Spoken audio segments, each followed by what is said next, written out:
Researchers are learning more about an outbreak of liver disease among kids. British health officials are investigating the cause of a spike in acute hepatitis among children.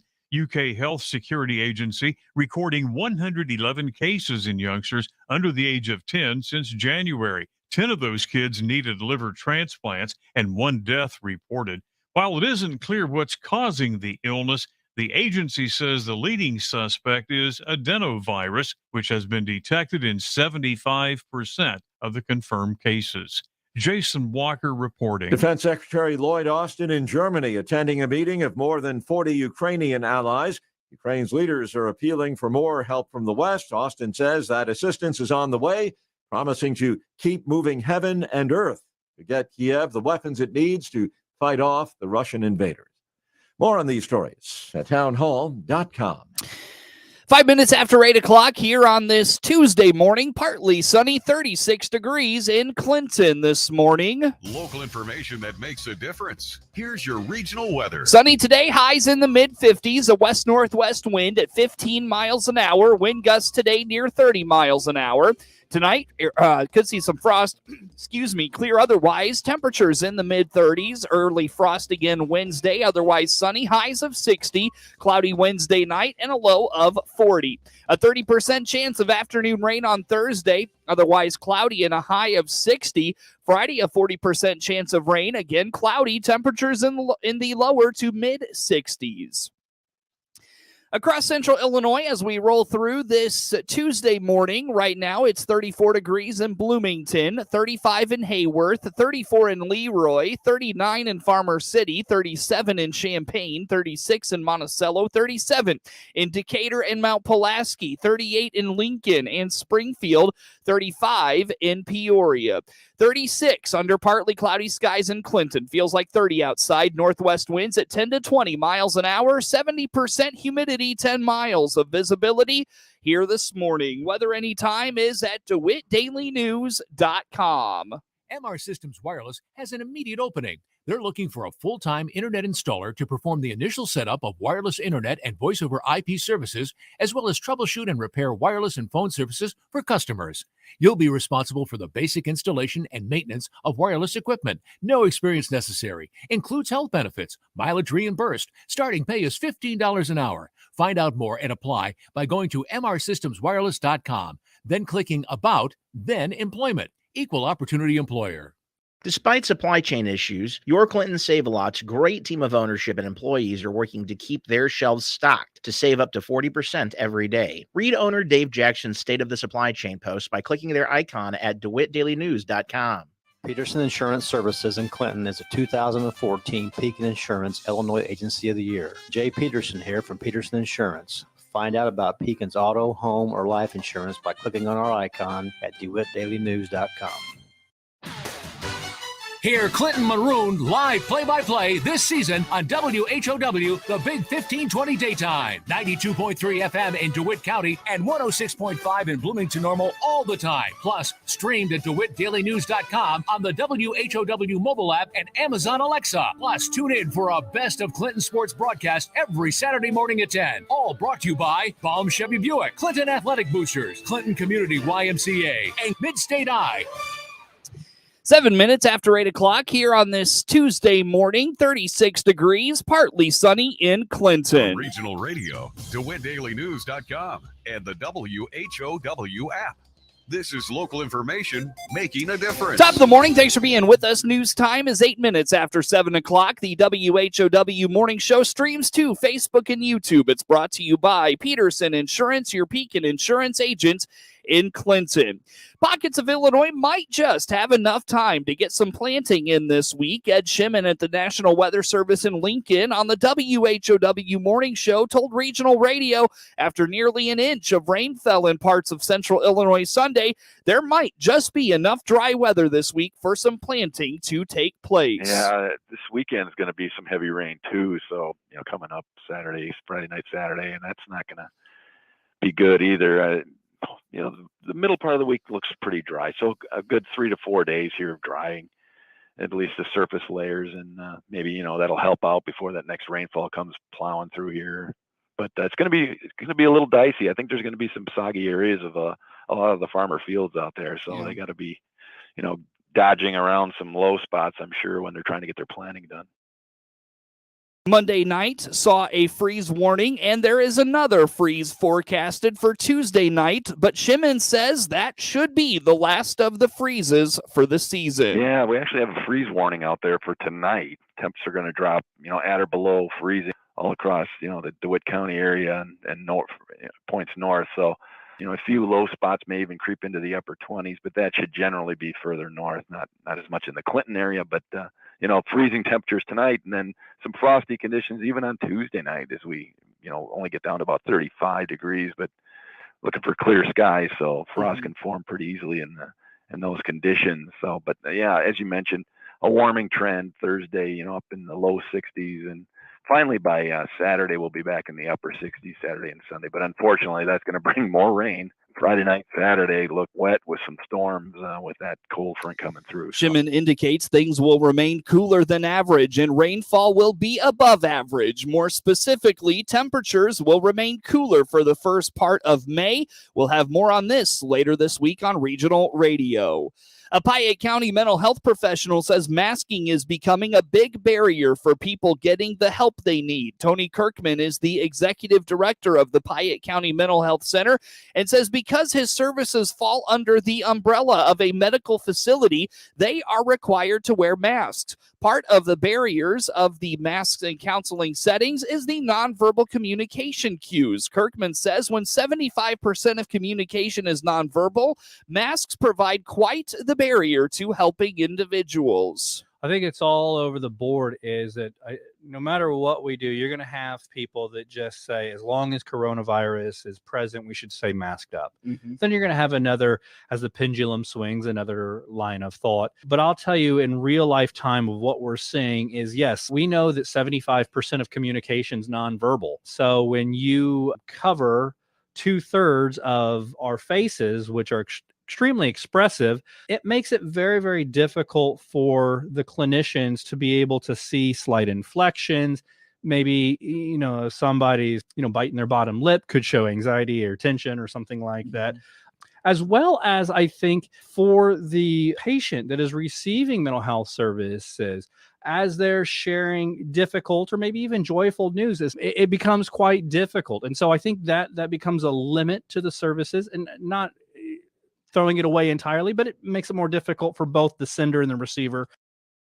Kirkman explains if they wanted to unmask staff and patients, there would be severe financial consequences. He says the risks in doing that do not outweigh the reward. Well, I think of the fact of, as it stands right now, the last ruling I saw was that every infraction, which is each individual, can be fined $14,000 per incident per day. It doesn't take very long if I have 45 staff and I tell them peel off your mask, and we serve 65 individuals with disabilities, and roughly we're seeing around 40 individuals on our mental health side every single day. That price tag gets pretty wide. At any time, we can have an audit where the Department of Public Health, the Bureau of Accreditation, Licensing and Certification, or Bureau of Quality Management, they will not and they have not given notice, and they can just walk in and with a clipboard and say, show me everything, and they'll just start hitting us with tags. I see. One of the lines of thoughts was, well, you shouldn't let government tell you what to do and you should fight for your rights,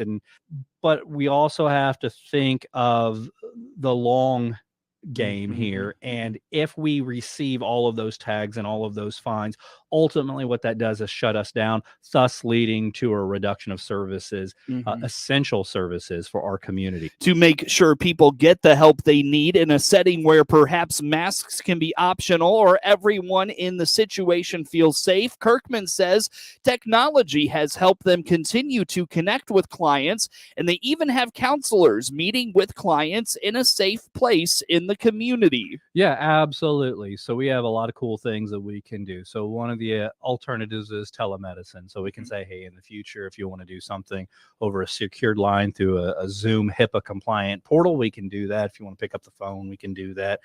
we also have the capability, and I'm not for sure if we used it in this case or not, but we have the capability of saying, why don't you check in with our receptionist? We'll hand you an iPad and you go sit in your car and you can do the session right there with a therapist.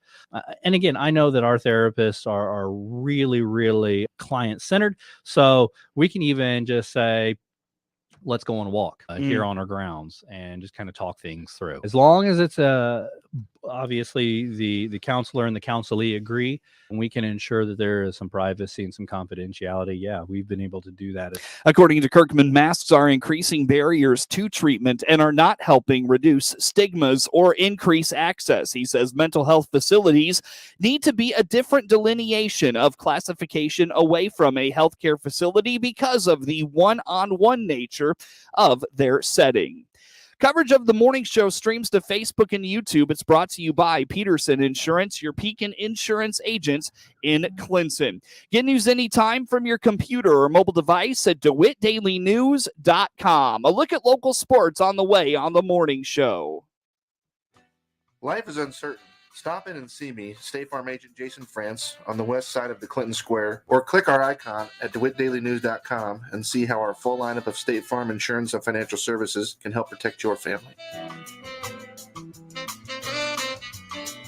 Local farm broadcaster Jared White covers the local agriculture news you need to know. Hear his reports by downloading the free WHOW mobile app. Farmers who spend a lot of time behind the wheel of a tractor might be tempted to cut corners, but don't you neglect safety rules. Always match ground speed to operating conditions. Slow down on the turns near ditches and on foggy or dusty days when visibility is low. Make safety a priority on your farm. Today and every day in 2022, think and practice safety first. Sponsored by McLean County Farm Bureau in Bloomington, advocating for agriculture. University trials and grower use proves that adding Tough 5EC to the post-tank mix significantly improves the control of resistant weeds such as Palmer amaranth, water hemp, and kochia. Tough 5EC is a selective contact herbicide that synergizes with HPPD inhibitors and enhances atrazine with fast results. Tough 5EC is in stock and ready to ship. Ask your local retailer about Tough 5EC or visit BelchimUSA.com. Always read and follow label instructions. Time now for a look at sports. I'm Seth Lawrence with this report. Decatur St. Teresa's Matt Brummer and Clinton's Jackson White dueled across 6 innings, but it was the Bulldogs capitalizing on Maroons' mistakes as St. T down Clinton 5-2 in Central Illinois Conference boys baseball action Monday afternoon in Decatur. Brummer tossed 6 innings of 1-run ball, striking out 14 and walking 2. He permitted 8 hits. White allowed 5 runs, but 2 were earned as the Maroons continue to struggle defensively, committing 5 errors. White struck out 3 and walked 3 while permitting 8 hits. Joe Brummer closed out the win for the Bulldogs. Wes Harold paced the Maroons offense, going 4 for 4 with a double. Mason Walker went 3 for 4, and Dom Thayer went 2 for 4 with a pair of RBIs. It was Matt Brummer finishing 3 for 3 for St. T. The Maroons dropped to 4-6 overall and 4-5 in the CIC. They'll continue conference play Wednesday afternoon at Sullivan.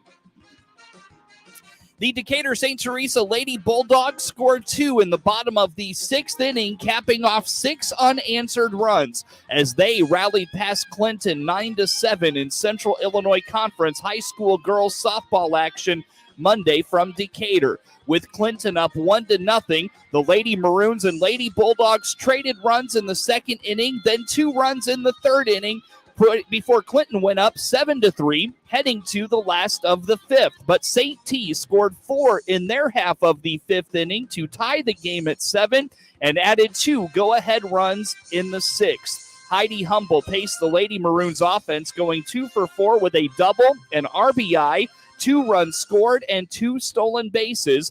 Kiana Easton finished 2 for 3 with a walk and a stolen base, while Ariana Humes finished 2 for 3 with a pair of runs scored and a walk. Clinton drops to 2-13 overall and 1-8 in the CIC. They travel to Argenta this afternoon to battle Argenta Oriena. Monticello scored 3 runs in the bottom of the 6th inning to rally past Pontiac 6-5 in Illini Prairie Conference high school boys baseball action from Monticello Monday afternoon in a game heard on 95.9 FM WEZC and online at DeWittDailyNews.com. Biniam Linhart singled in a pair of runs to cap the 3-run rally and give the Sages a 6-4 lead heading to the 7th. Spencer Mitz and the Monticello defense closed the door after allowing a run in the top of the 7th inning.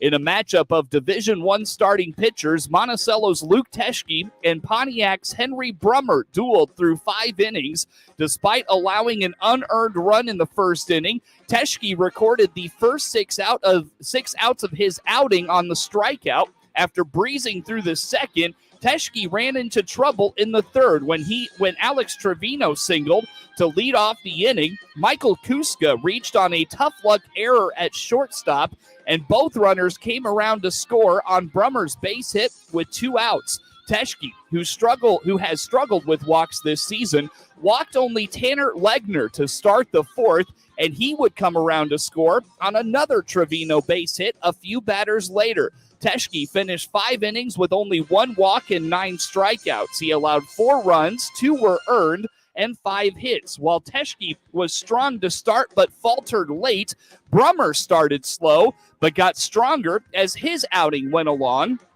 Linhart reached on an error to start the game for Monticello but was thrown out at second trying to steal. Brummer would strike out 2 in the first inning, but each batter went to a 3-ball count. With Pontiac up 1-0, Brummer labored through the second inning when Jacob Trusner continued his recent hot streak with a bloop single to left to start the inning. On a pitch in the dirt, Trusner moved up to second. As catcher Logan Barnett could not find the ball at his feet, Jack Buckaloo struck out, and Thomas Swartz singled, moving Trusner to third. On a wild pitch, Trusner came in to score. Then Tyler Bundy popped a routine shallow fly ball to right field, but the pop fly fell in when Legner tripped in the outfield grass going out for the play, which allowed Swartz to score and gave the Sages a 2-1 lead. Brummer exited the game with 2 outs in the 5th inning after he struck out Tyler Bundy and Teschke to start the inning, but finished his outing by hitting Linhart with 2 outs in the 5th. After Brummer was replaced, Linhart took second on another pass ball and scored on Tristan Foran's base hit. In the 6th inning, Trusner singled to start the inning and was sacrificed to second by Buckaloo. Swartz and Eli Kraft drew back-to-back walks to load the bases. Dalton Chupp, hitting for Bundy, appeared to ground into an inning-ending double play. Parker Francis at third bobbled the ground ball, and moving to his left, had only 1 play at first base to get Chupp for the second out, scoring Trusner from third, and tied the game at 4. Mitz walked on 4 pitches, and Linhart laced a line drive to right center field, stopping at first, but scored Swartz and Kraft to give the Sages the 2-run lead. Mitz allowed a run in the top of the 7th inning, but finished with 2 innings of 1-run ball to pick up the win in relief. He struck out 4, walking none, and allowed 3 hits. Linhart's big hit and defense at second base earned him the Piatt DeWitt County Serve Pro Player of the Game for Monticello. He finished 1 for 3 with a pair of RBIs and a run scored. Trusner was 2 for 3 for the Sages with a pair of runs scored. Pontiac falls to 4-10 overall and 3-3 in the Illini Prairie. Monticello is 14-5 overall and 4-3 in the conference. Mount Pulaski jumped out to a 6-1 lead early and held on from there as they beat Springfield Lutheran in non-conference high school boys baseball action Monday in Springfield. Liam Smith struck out 13 across 7 innings of 1-run ball, going the distance for the Hilltoppers. His 1 run was unearned and permitted 3 hits and issued 5 walks. Logan Smith was 2 for 2 with a pair of RBIs, a run scored, and walked twice. Jackson Fricky doubled in a run for Mount Pulaski, while Gavin Smith and Evan Cooper each drove in runs. The Hilltoppers improved to 14-3 overall and continue a busy week when they travel to Hartsburg to take on Hardham in Tomahawk Conference action today. Pinch hitter Dom Smith hustled for an infield single that drove in 2 pivotal runs, and the New York Mets capitalized on an uncharacteristic error by Gold Glove third baseman Nolan Arenado to rally for 5 runs with 2 outs in the 9th inning of a 5-2 victory over the St. Louis Cardinals Monday night. After the hit by Smith gave New York the lead, Brandon Nimmo capped the outburst with a 2-run homer.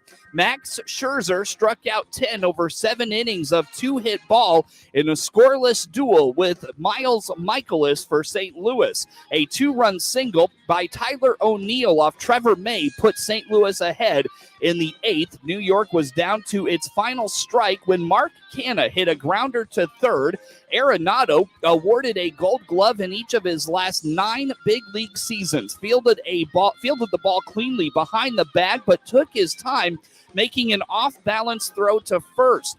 The ball sailed high for an error that allowed Eduardo Escobar to score from second, making it 2-1. Canha was credited, curiously, with an infield single. Jeff McNeil doubled, sending pinch hitter Travis Jankowski to third. Smith then hit a sharp one-hopper that was snagged by sprawling first baseman Paul Goldschmidt behind the bag, but closer Yevgeny Gallegos was late to cover first, and Smith beat him to the bag with a headfirst dive. McNeil never stopped coming around third and slid in safely at the plate ahead of Gallegos' throw, giving the fired-up Mets a 3-2 lead. Nimmo then lofted the first pitch from lefty reliever T.J. McFarland over the fence in the right field corner. Edwin Diaz struck out 2, earning his second save, rebounding after he gave up a tying homer with 2 outs in the 9th Friday at Arizona. Pitching in his hometown, Scherzer reached double digits in strikeouts for the 106th time, which ranks 5th on the career chart in his first season with the Mets since signing a $130 million 3-year contract.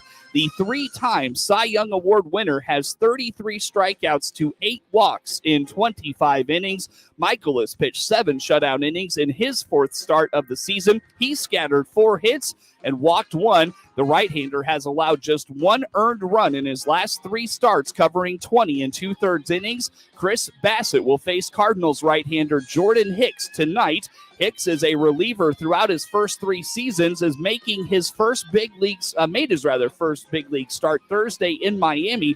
He struck out 3 in a career-high 3 innings.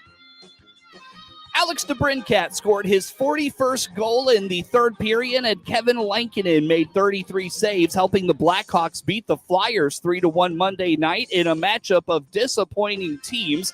Jonathan Taves had a goal and an assist as Chicago won for just the 5th time in its last 20 games. Eric Gustafsson scored against one of his former teams. Dominic Kubalik picked up his 200th NHL assist.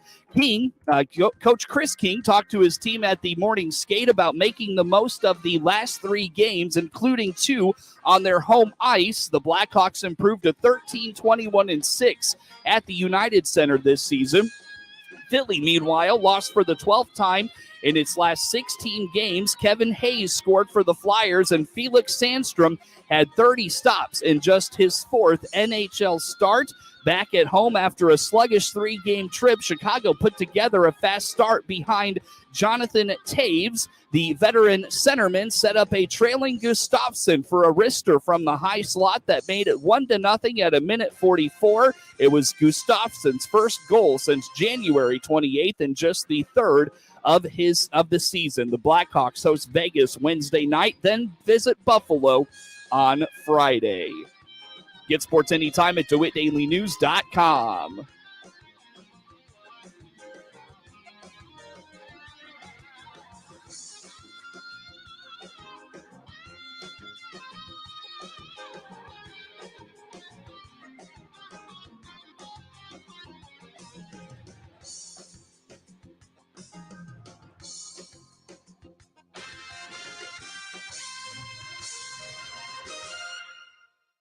If you're driving a tractor in a no passing zone, you should not pull over to let cars pass you unless you can safely and completely move your tractor onto the shoulder of the road.